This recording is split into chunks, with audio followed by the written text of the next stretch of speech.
Well, good afternoon, everybody. My name is Dorothy Pagosa of the Sisters of St. Joseph of the Third Order of St. Francis, and on behalf of the Justice Conference of Women Religious Steering Committee, it's a pleasure to welcome all of you to the third session of the 2021 virtual JCWR Convocation Series. Our theme for this fourth session convocation is Justice in a World in Transition, Revolutionary Love at the Intersection of Racism, Migration, and Climate Crisis. In today's session, we will hear from Ashley Feasley, who will be addressing the issue of migration. Welcome, Ashley. The Justice Conference of Women Religious is a network of those who serve in the ministry of peace, justice, and integrity of creation for congregations of women religious. Our volunteer steering committee, that you can see on the screen, has worked over these past 2 years in planning this year's series. It is an honor for me to be a part of this energizing team. JCWR strives to strengthen the voice of congregations of women religious for justice, peace, and integrity of creation. We do this by providing opportunities for the professional growth and development of those who serve in this ministries, and by facilitating networking, resource sharing, and collaboration. Today, we will take some time to look at the issue of migration. Our final presentation will be held on March 25th and cover the issue of climate change. As a reminder, we ask all of our participants to remain muted and to please turn on your cameras. We'd love to see you. Please know that the session is being recorded and will be available to view again and share with the broader audience. Now, before we get into our topic today, let us take a few moments to place ourselves in God's presence as we pray. Dear Jesus, our journey through life is long and hard. We cannot make this trip alone. We must walk together on this journey. You promised to send us your helper, your spirit. Help us to see your spirit in those you send to journey with us. In the refugee family, seeking safety from violence, let us see your spirit. In the migrant worker bringing food to our tables, let us see your spirit. In the asylum seekers seeking justice for their family, let us see your spirit. In the unaccompanied child traveling in a dangerous world, let us see your spirit. Teach us to recognize that as we walk with each other, you are present. Teach us to welcome not only the strangers in our midst, but the gifts they bring, as well as the invitation to conversion, communion, and solidarity. This is the help you have sent. We are not alone. We are together on this journey, and for this we give you thanks. Amen. And this was produced by the Interfaith Worker Justice. Now, Ann Schultz will introduce today's topic and our keynote speaker. Take it away, Ann. Thanks, Dorothy. And let me add my welcome as well. We are so glad that you're taking time from your day to spend with us. I'm Ann Schultz. I'm a school sister of Notre Dame and the Associate Director for Social Mission at the Leadership Conference of Women Religious. And it's my honor to represent LCWR on the steering committee, and my pleasure to be with you today. Before I introduce our keynote speaker, I'd like to very briefly frame our work together today in the light of the theme of this year's convocation and our communal journey over these past few weeks. As Dorothy mentioned, this is the third session in our four-part exploration of revolutionary love at the intersection of racism, migration, and climate crisis. We were blessed to have activist, educator, faith leader, and the founder of Revolutionary Love, Valerie Kerr, kick off our series in February. I remember her message well. She told us to choose to love without limit, beginning with ourselves. Choose to labor for each other, especially those who are in danger.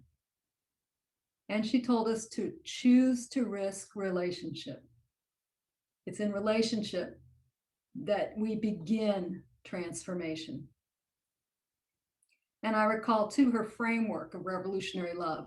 See no stranger, tend the wounded, breathe, and then push.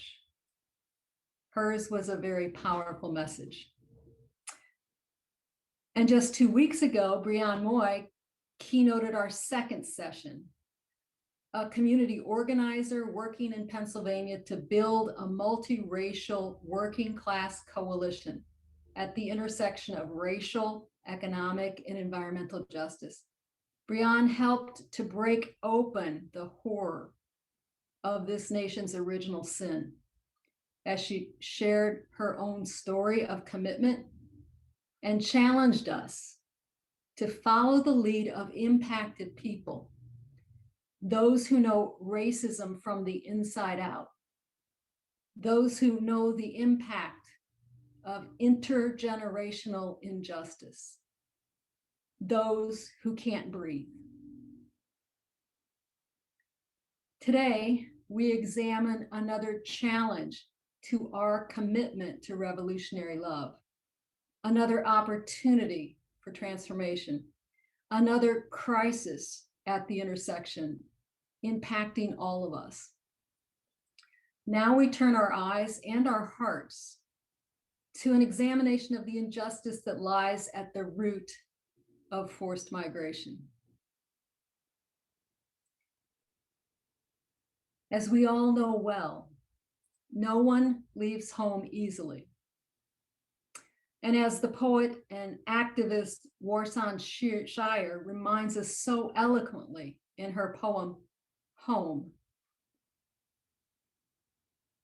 no one leaves home unless home is the mouth of a shark. You only run for the border when you see the whole city running as well.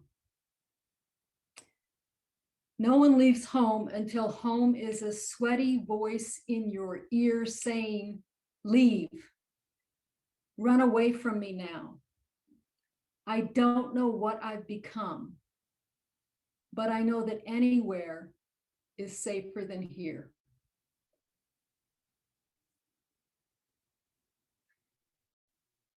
We're very fortunate to have a gifted guide with us this afternoon to help us look more closely at forced migration and to challenge us to act in revolutionary love, to welcome the migrant and address the injustice that forces so many to flee their homes in search of safety. So it's my pleasure to welcome my colleague and friend, Ashley Feasley.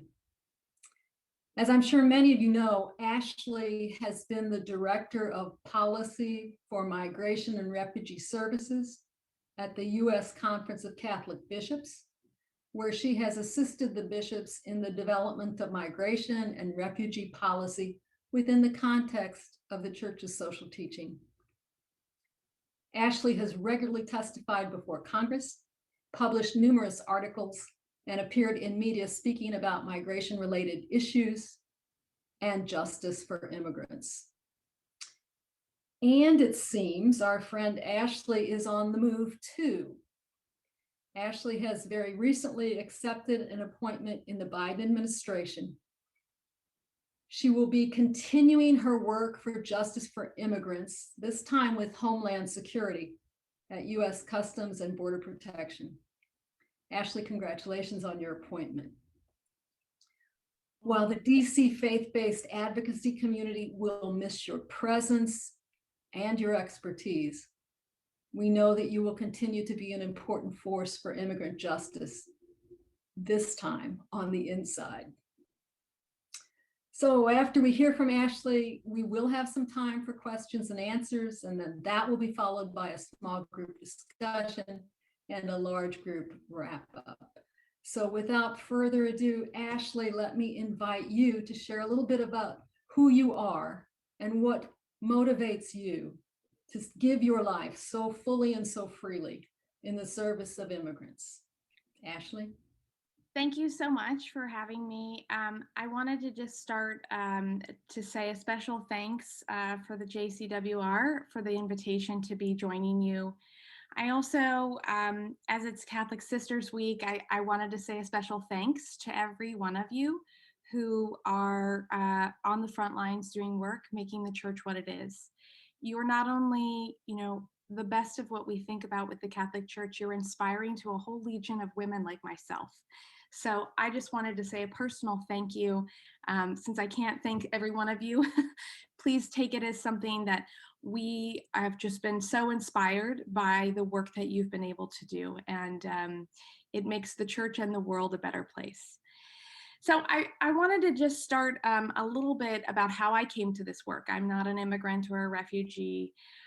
But my Catholic faith was central to this being an inspiration that led to a personal curiosity and professional passion. I attended Catholic school from kindergarten to 7th grade. I was taught by nuns, and there was a nun who was principal of the school, St. Martha's School in Sarasota, Florida. When I was in the 5th grade, a young student came into our class in October. For those of you in the South, you know that the school starts very early, so it had been several months of school. The young boy, his name was Mark. His real name was Mindaugas Urbanichevich. He was an asylum seeker from Lithuania. His mother had been a judicial official, and she had resisted the communist government as Lithuania was exerting its freedom. Mark and his mother and his sister left with literally the clothes on their back. And they came to the United States, to the little town on the west coast of Florida where I'm from, because they knew a family friend who was a priest, and they thought that the community would be welcoming. And so Mark, at the tender age of 11, entered this Catholic school, a class of 35, speaking no English, knowing nothing about some of the Western comforts that we spoiled children took for granted. The experience of having this, this new person come to our class was broadening in so many ways. On a personal level, it was amazing because Mark is still one of my dearest friends and a very successful artist and computer programmer. On a level, I think, of learning Catholic social teaching, it was remarkable to understand that people really were fleeing for their lives, and here were some of the circumstances, and that the church offered a place of welcome. Ever the good teacher, my 5th grade teacher kind of expanded on this, and we talked all about kind of the basis of the US, kind of story as being a place as a beacon of freedom, and additionally about the church's teaching of welcoming people and making sure that everybody is treated with dignity. And so that is my initial kind of first taste of this issue. And I am proud to say that it is very rooted in the Catholic tradition and frankly in Catholic social teaching. But today we're here to talk about a reality of forced migration that is starting to look very different when it comes to the context of the United States. I wanted to share 2 stories with you to demonstrate what we're increasingly seeing when we're talking about forced migration in the United States. In 2014, under President Obama, in response to the increase of unaccompanied children and families who were coming, the Obama administration set up a family detention facility in Artesia, Mexico, on a federal law enforcement training site. The facility was a disaster. It lacked a lot of the basic kind of things that a child would need. It was hastily constructed. NGOs were allowed to go down and visit and monitor. And so I was one of the individuals who was allowed to go and take a tour of the facility. So you can imagine going to kind of, portable buildings put together. They're from the distance, you can see in the Artesia, New Mexico rough kind of very desert-like status at the height of August. It was abominably hot. And they toured us around the facility, and you could see some of the families. I came across a woman who was carrying a small child, probably about 2.5 years old. And the little girl, she was Salvadoran, was profusely sweating. She was just beaming with sweat. And she had on a little sweater. And so I asked in Spanish, we were allowed to ask, I asked the mother, I said, does she need the sweater? And her mother replied to me that this sweater was something that she had brought with her and that she wouldn't let her take it off because it was one of the only things that she had made along the journey. I've told that story before to people, in audiences, but I will tell you the first time I told a Department of Homeland Security official, it was a moment, I think, of breakthrough, just to remember who we're talking about. And so, with that in mind, I'm going to pivot to last year, January of 2020, before we had our COVID world. I had the opportunity to tour with Sister Norma Pimentel, the refugee camp in Matamoros, Mexico, that had been created because of the Migrant Protection Protocol. On that day, there was no sun. It was a rainy day. And we toured this camp, basically of open air tents that were just kind of in the mud, some close to portable potties, some off barbed wire, of families just literally outside waiting for their chance to access asylum. As we went to go into the camp closer to the port of entry, there was a small little girl, probably about 3 years old. I don't know her nationality, but she was there in her camp by herself. Sister Norma asked the little girl, "Where are your parents?" She said, "I don't know. I'm not certain." Sister Norma said, "Okay, well, we'll come back." We go into the camp, and if anybody knows kind of the work of women religious like you, obviously Sister Norma, so many people came to talk with her and discuss, because she had done so much work to be a part of this temporary but very vibrant community that had popped up as a result of the cruel Trump administration policy. Several hours turned into 4.5, 5 hours. We crossed back through the camp, and the little girl was still there by herself. At this point, she was very upset, and she didn't know where her parents were. We decided to engage the Mexican officials, and then, of course, engage some of the NGOs that were there. And the little girl ended up becoming an unaccompanied child who was crossed over to the United States, in part because she didn't know where her family was, and she was too young to be alone in that environment. I mention these two stories because I think it's important for us to remember that forced migration is a bipartisan problem. It is a human problem, and it is a problem that is increasingly facing, impacting the most vulnerable: children, families, people who do not have the means to withstand some of the corruption and violence that they are being subjugated to. And then increasingly, we're seeing with the impacts of COVID and environmental degradation that people really are facing the worst. Just to speak to Sister Anne's point about her poem, none of the children that I've ever encountered, regardless of who was president, ever said, "Oh, I'm coming because there's a new policy." None of the mothers ever said that. It was always a story of desperation.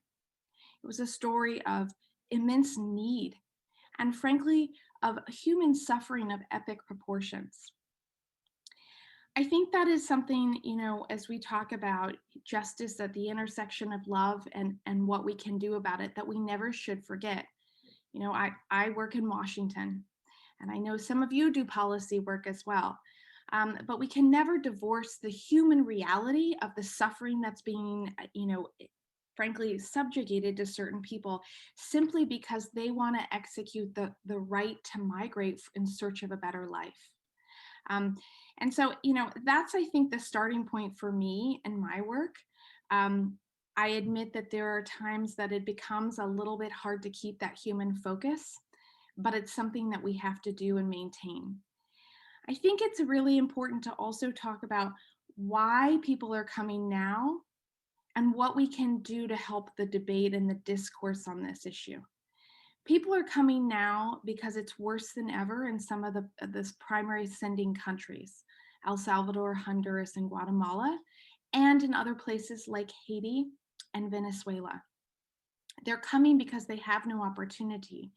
And many of them, there's a study from the Migration Policy Institute that has done some research and notes that many of the families who are being extorted by gangs or experiencing poverty due to a climate change and instability of crops and other things, they look to relocate in their country twice before moving out and migrating north, or in some cases south, to more stable countries like Costa Rica.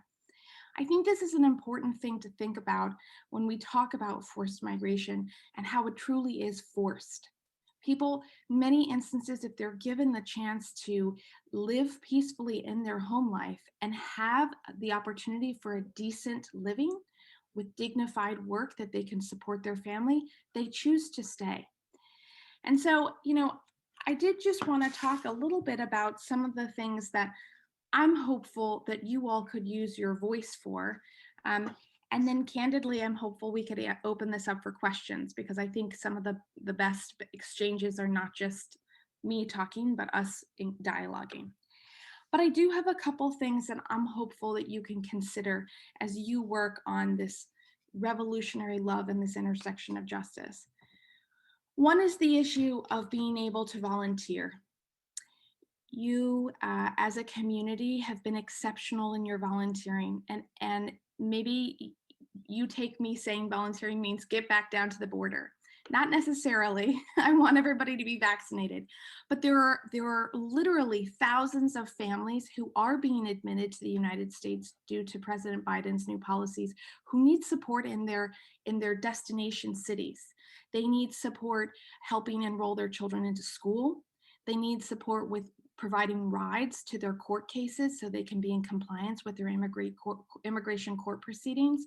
They need support in the form of mental and social health services. Many of the women have suffered trauma, and many times they need just initial financial support in the form of food or shelter.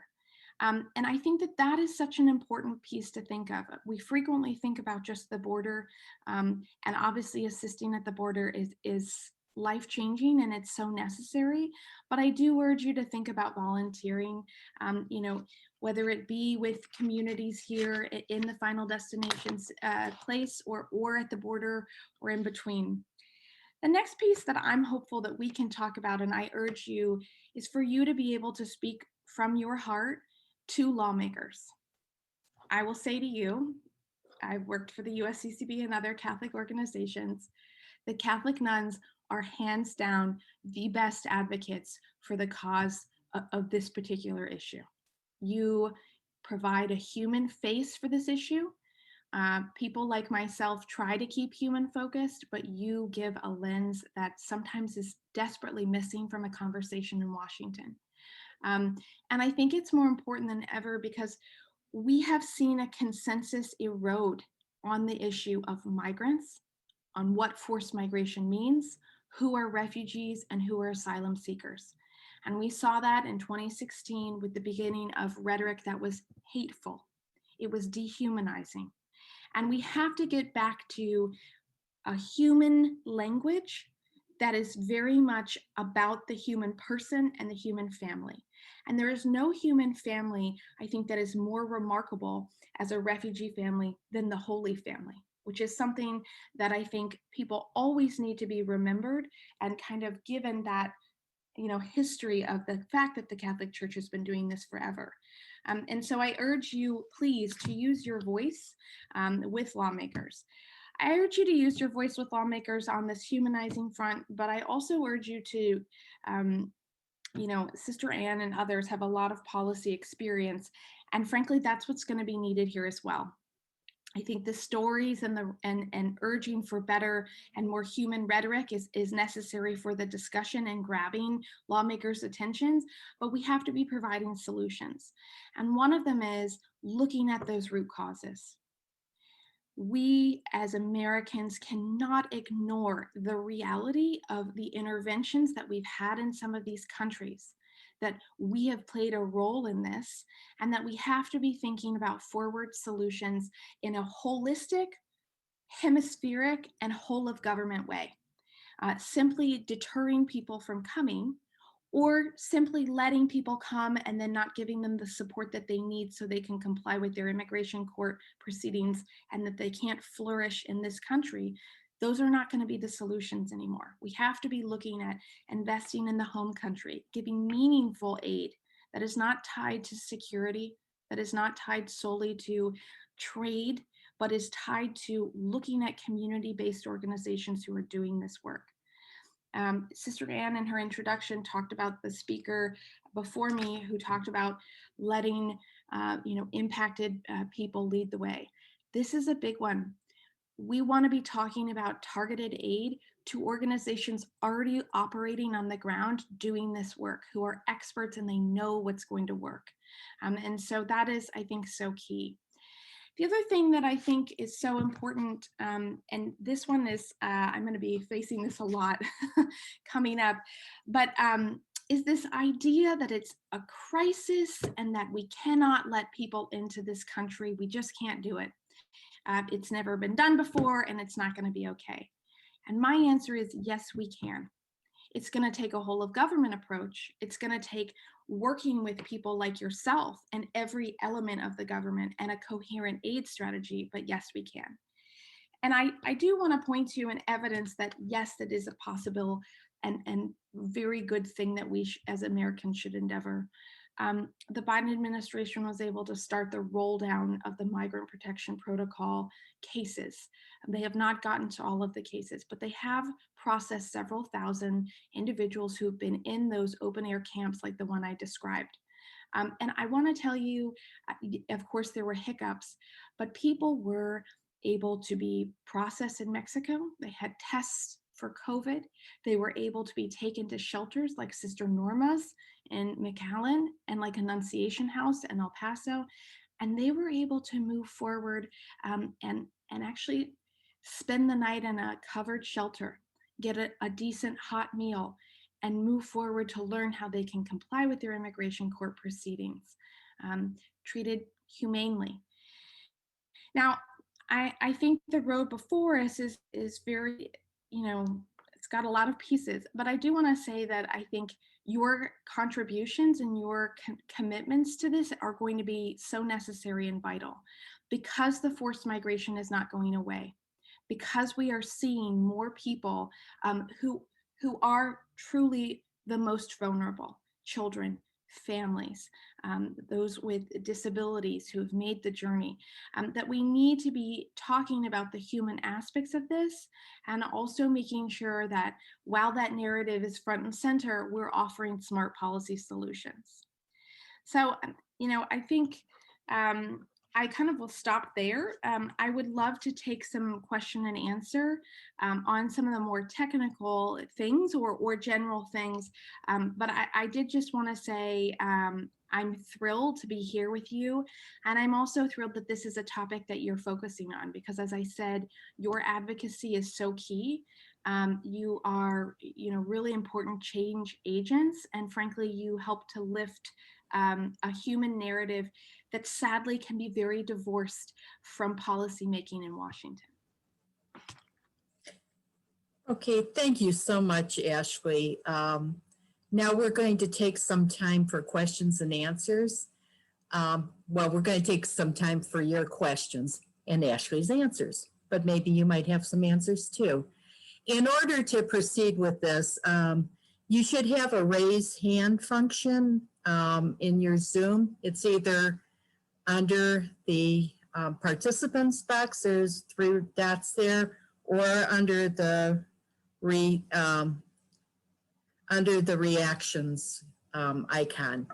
So as you raise your hand, it'll come to me in order, and I will call on you one at a time. Okay. So Brenda Whetstone, Dubuque Franciscan, please unmute yourself and ask your question.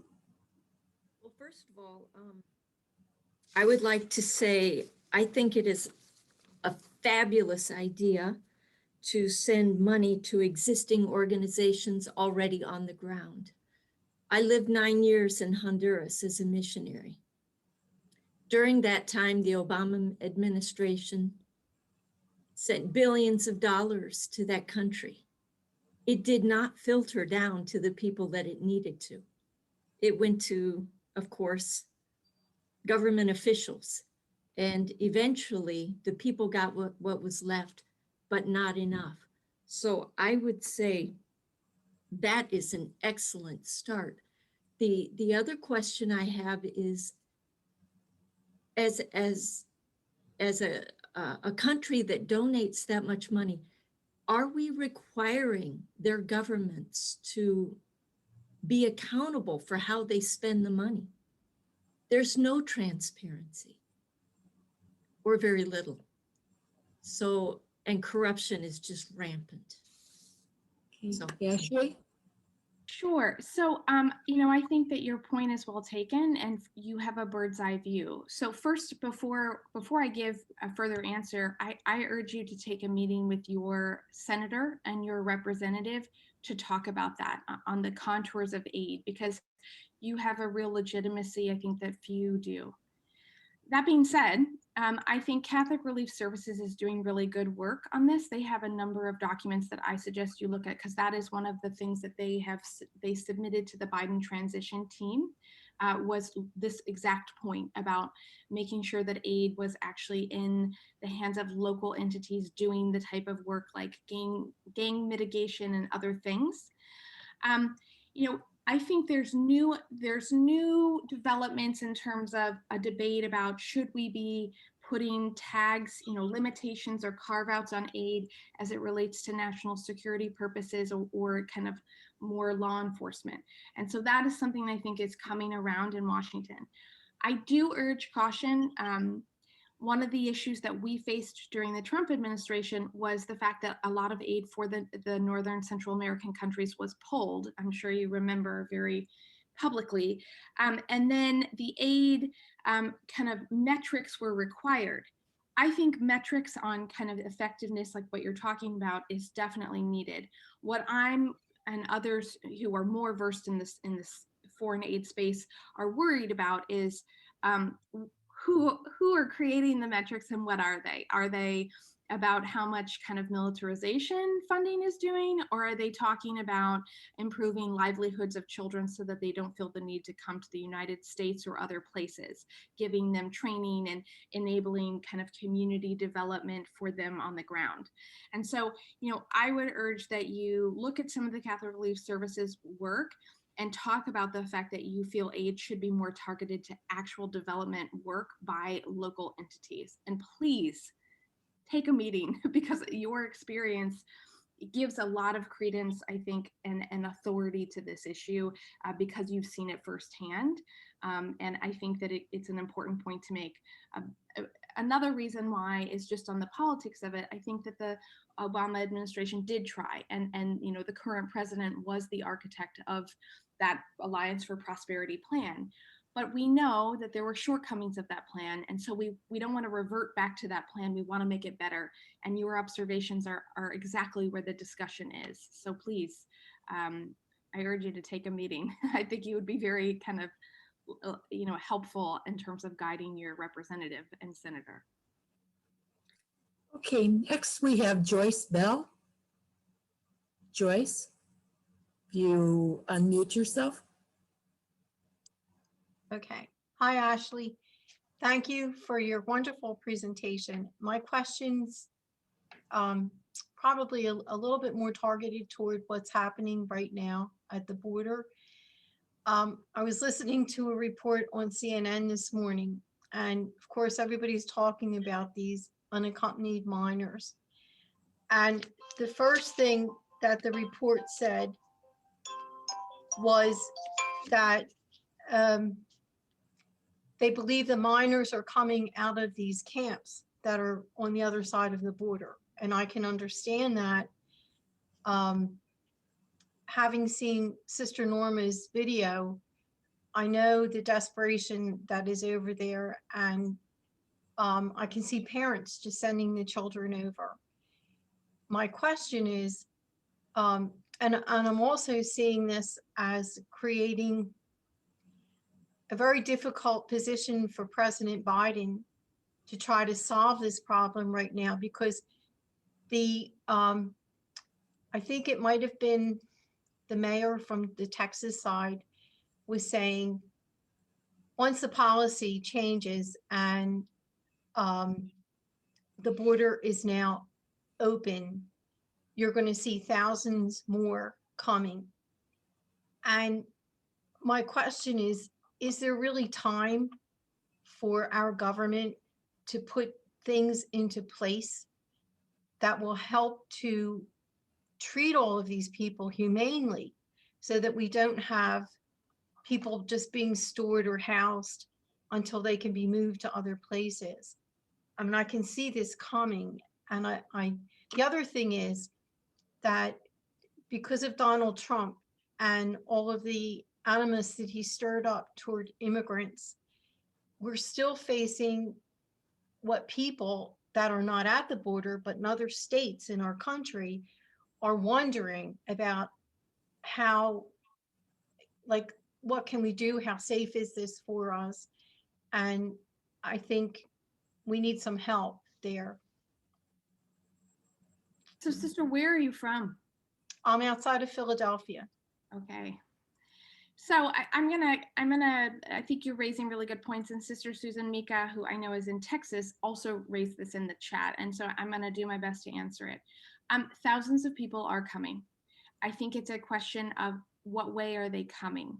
As I mentioned with the Migrant Protection Protocol, the wind down that it started on the 19th of February and has been basically completed for this first stage 1.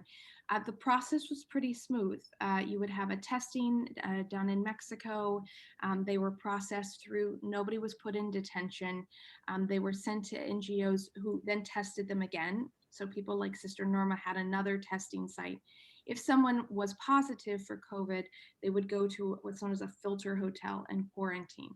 And then they were sent on with tickets either on the bus or the plane, normally paid for by their family in their final destination city. There are other populations of people coming, and one of the issues is, are we going to be testing them? What is the protocol for that? I think, to your point about short-term and long-term, I think, and I pray that this administration will do both. So immediately, as the plan was stood up for the Migrant Protection Protocol, looking at the new populations that are coming, in part because of this policy changes, but in part because of the devastation that has been wreaked in Mexico and the Northern Central American countries, setting up immediate kind of processing like what we saw, perhaps doing testing and screening in Mexico, and then sending over people who there's information about, making sure that civil society is a partner. But longer term, I think we need to be honest about, the impact of our ties, our engagement in the region, and talk about really targeted aid. Also talk about, to your point of people here, talk about true case management programs and alternatives to detention that prevent people from having to be in detention, but ensure that they're supported and ensure that they show up for their immigration court hearing. And those are things that I think are longer term, that they are needed to be looked at. This administration has 4 years, but the short term is, you're right, there are people coming. I think for the most part, the positives I have seen is I have worked with Catholic partners on the border for 2, now 3 administrations, and this is the most engagement direct service providers, Catholic or not, have had with White House officials who've gotten on a call, who've answered a text 12:30 at night about a certain case or a certain individual. And I think it's an important testament to how important that partnership is. I do want to pivot for 1 second to talk about the unaccompanied children. There are more unaccompanied children coming. And there has been opened influx facilities, which are facilities that I don't care for the influx facilities, but I do think that they're much better than leaving children in the Department of Homeland Security custody.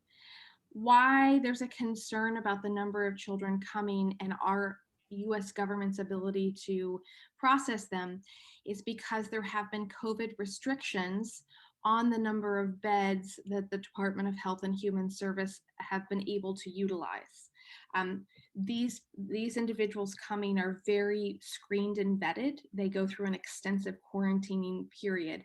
And the facilities that Catholic Charities and others have operated, the numbers of available bed space have really been reduced because of trying to keep the protocols. So more beds are coming online so children can be out of Border Patrol facilities. The reality here, I'm giving you all this policy speak, but it goes back to that story I talked about, my forced migration example in the Trump era. If a child is rendered unaccompanied due to violence in a camp while they wait, or mom and dad are not able to seek relief and they make the unfortunate choice, that is a reality of some of the hardship that these families are facing. And it is a reality, I think, that we have to be kind of looking at and addressing how bad are circumstances that parents would separate from their children. The children are receiving very good care for the most part.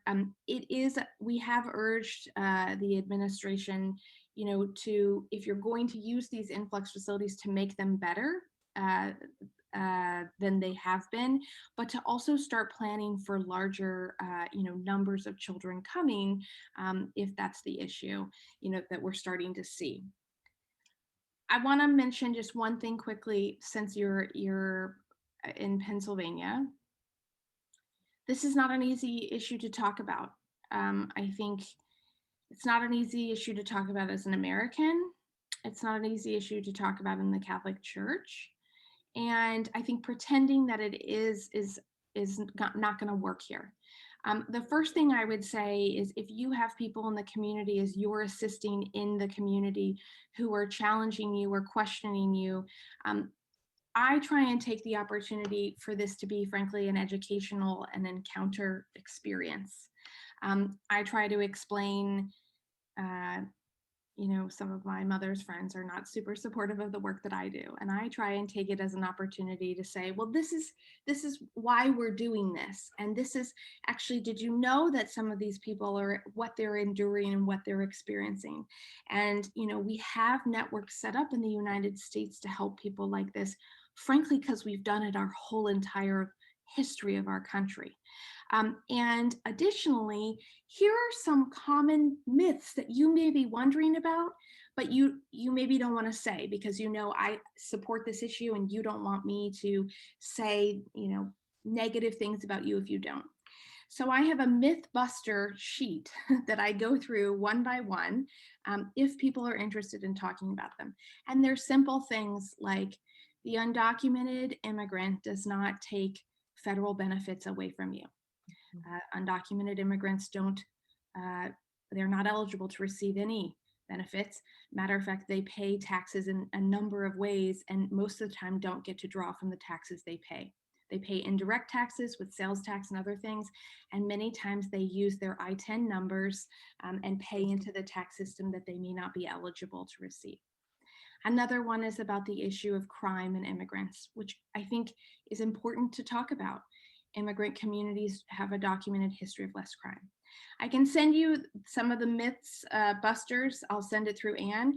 But I think the biggest thing of the rhetoric of this issue is acknowledging that people do feel that way and not stigmatizing them, accepting that the fact that they're asking you the question is a sign that they really do want to engage with you. And you can be, frankly, perhaps a voice on this issue that they may not hear from someplace else. So that, I hope I answered most of your questions.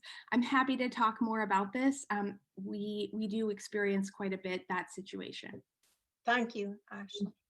Okay, next, let me just say that there's a lot of questions coming through the chat, but we're going to respond to those who have raised their hand, and perhaps at some time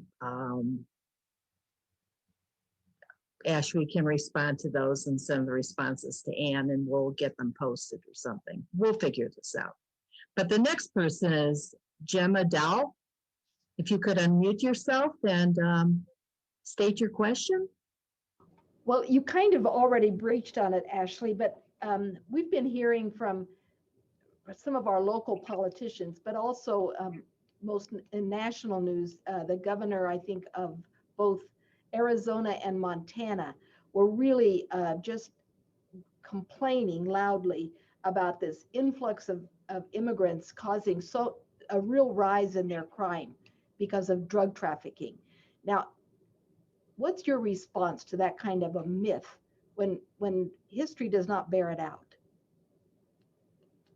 So I don't know the most recent, data points. I mean, I would, I'm big on data. So I would ask, frankly, the governor's office to kind of show what they're referring to.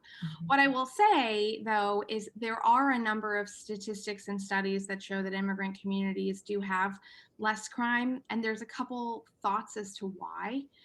One is that there is sometimes a fear or hesitancy due to an undocumented person's status of coming forward and discussing crime or reporting crime or engaging. Second, another thing that, I think is important is a lot of times you maybe have individuals who are providing a lot of co-located care, intergenerational families and other things that creates, frankly, a lot of more close-knit environments that crime or the idea of perpetrating a crime can be more difficult to actually follow through. That's more of a sociological thing. There's a lot of literature about this. I would just urge, I think, pushing back on that narrative. And I think how you can do that is write letters to the editor. Be that person who calls your representative's office and says that you just support the work that's going on. Hear me out. That may seem insignificant. It's not. I'm going to tell you, senator and representatives' offices at the local level, they have to mark the number of issues that they've gotten every day on who's called as a constituent to say what.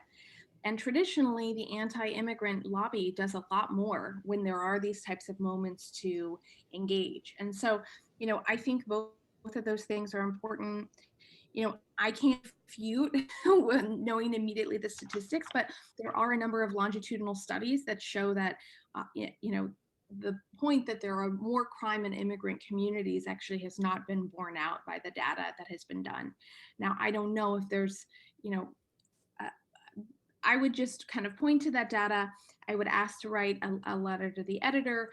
I would call my representative. I would also just engage and kind of follow up in questions. I think that's important too.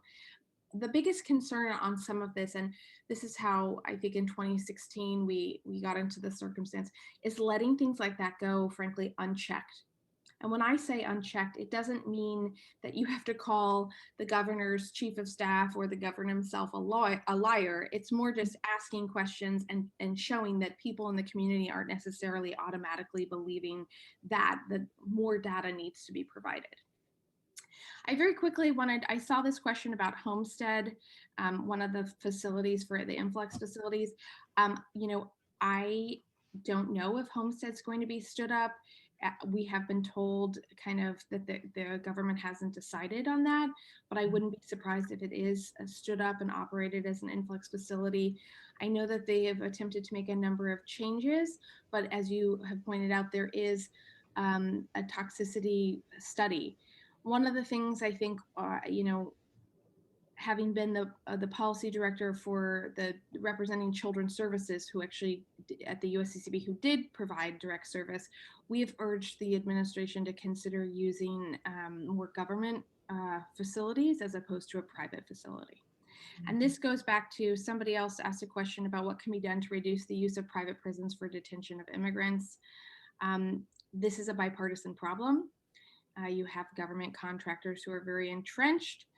I urge you there's a number of pieces of legislation that look to get private contractors out of detention and alternatives to detention. One of them is by Adam Smith. I don't have it off the top of my head, but I can follow up with Sister Ann on that. I think registering your complaint is really important on this, because the lobbying for that entity, those entities, is very strong. Okay, thank you. We have time for one last very brief question. Okay, so Jay Gustain. Yeah, and I'm sorry for the others. We just have run out of time. If you all save the chat and you have other questions, if you can send them to me by tomorrow, I will get something back to you. Thank you. Ashley, my name is Jacqueline, and my question has to do with refugee resettlement as opposed to asylum seekers. Has there been any movement on allowing especially Muslims back into our country since the executive orders have been signed, primarily from, African countries, Iraq, Syria, Yemen, those places, Ethiopia? So yes and no. So on the 20th, 20th of January, on Inauguration Day, President Biden signed a proclamation, an executive order, rescinding what had been known as the travel ban or the Muslim ban, and then also the African country ban. Again, they're the colloquial name for them. And by doing that, he lifted the restrictions for certain Muslim majority countries as well as certain African countries. He did 2 different executive orders on that. The first one, actually, he had to redo several times on the Muslim banned countries. So great news, refugees from those countries can now come. But no, on the other hand, we have not seen a new presidential determination, which would be, the president's announcing of a higher level of refugees that can come.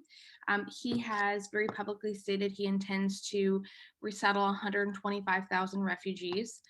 That is wonderful. It's also aspirational. The system is severely shocked and damaged by the 4 years of the Trump administration. Last year, they resettled roughly 11,000 refugees. And the system, the pipeline of people who are recognized by the United Nations High Commissioner of Refugees, who are then put into a pipeline and interviewed and then engaged with Catholic Charities and other voluntary agencies, is really damaged. It'll take a while to fix. We are waiting for President Biden to sign that executive presidential determination. We believe that the presidential determination for the rest of this fiscal year, so until September, the end of September, would be at about 62,500, so half of that 125,000, but he still has not signed it. Congress has gone through the consultation, and so we are waiting for that. In the meanwhile, there are some concerns because flights of refugees who could start to come have been canceled. So, I do urge you to inquire from your lawmaker about where is that, and voice your support for moving that forward. That is a program that will need an all of government approach, but seriously help from faith-based communities in particular to get back to where we were in terms of our ability as a country to resettle refugees. So thank you for asking about it, because they are forcibly displaced people as well. Okay, thank you so much, Ashley, and thank you all for your questions. They help us to find ways in which we can move together on this whole issue. And now Anne will lead us into our breakout sessions. Anne? Yeah, thank you so much, Ashley. Thanks for reminding us of this kind of complex noun that we name immigrants. Each has a face. Each is an individual person, each entitled to dignity. Your stories were powerful, as were your suggestions about how we can both be of service and get involved in trying to change the policy that creates this huge issue that's before us. So thank you. Thank you.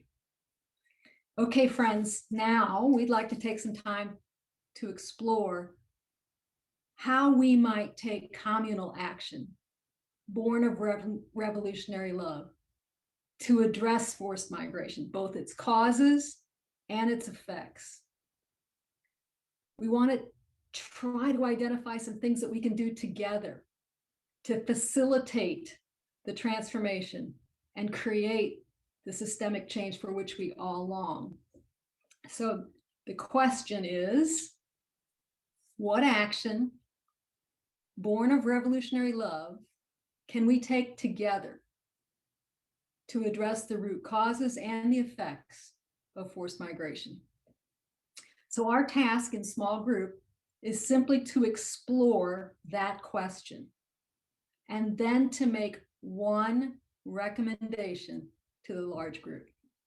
So you'll have about 15 minutes in your group to really explore the question. What can we do together?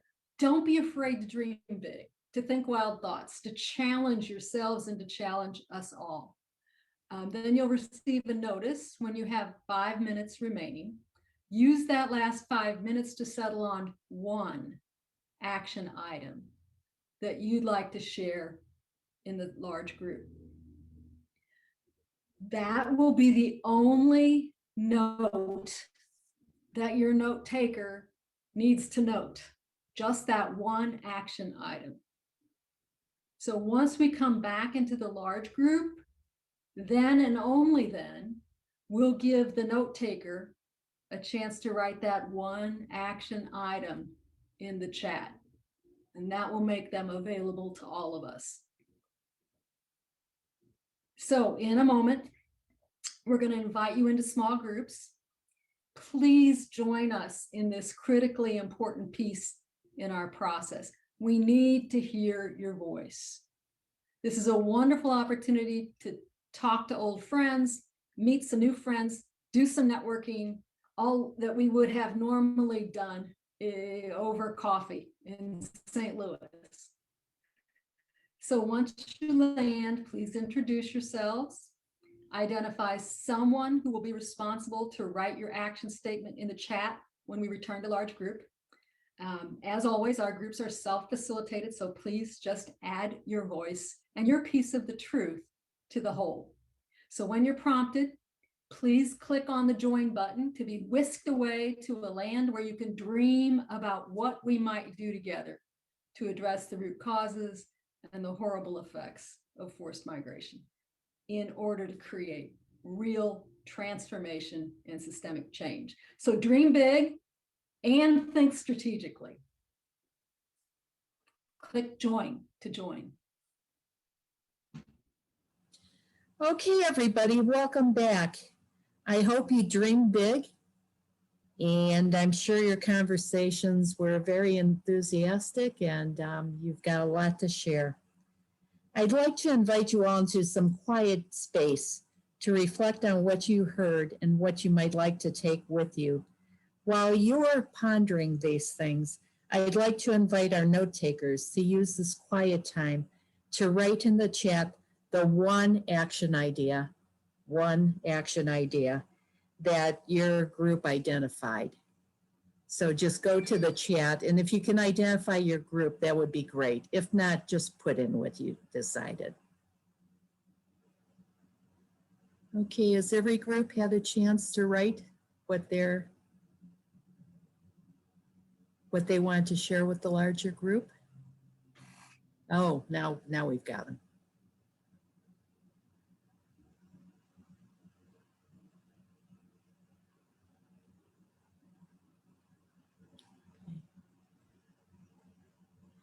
Okay, we decided that since some will have an easier time reading the chats than others, that I would say them out loud so that you can read them or hear them. Okay, let me get down here. The first one is from room 4. Develop relationships with staffers of your legislators and do frequent contacts with them on the various issues. Group 13 had support NGOs in country financially and possibly through volunteers. Congregations sponsoring refugees or asylum seekers upon arrival. Magnifying the voices of those we know in the Triangle countries and using this to inform Americans and to advocate for legislation needed. Oh, and here's another one that's pretty similar. Need to tell the stories of the asylum seekers so that they become human beings and not just the other. Group 15, economic intervention, responsibly to direct donations to NGO church, as well as monitoring of investments in businesses in the countries. That's similar to some other ones we've heard. Connect the issues of immigration and climate change. Our group would like LCWR regional groups to set up Zoom conferences with our congresspeople to advocate for these issues, and that it happens on the same day with activities for all our sisters like letters, postcards, or some such. Regarding foreign assistance, recommended be channeled to civil society groups, but even more than funds, project money, what needs to be changed are U.S. policies towards the regions, like suspend police and military aid to governments like Honduras who are repressing their people. Group 8, after the pandemic, organized a demonstration of women religious to call attention to the experience of those who are immigrants, who are migrants, asylum seekers. I think it was group 4.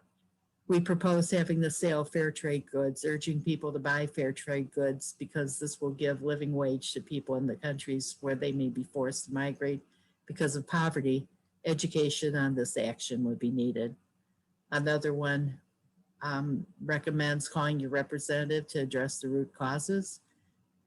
Group 9, joint advocacy efforts through JCWR, especially during advocacy days in March.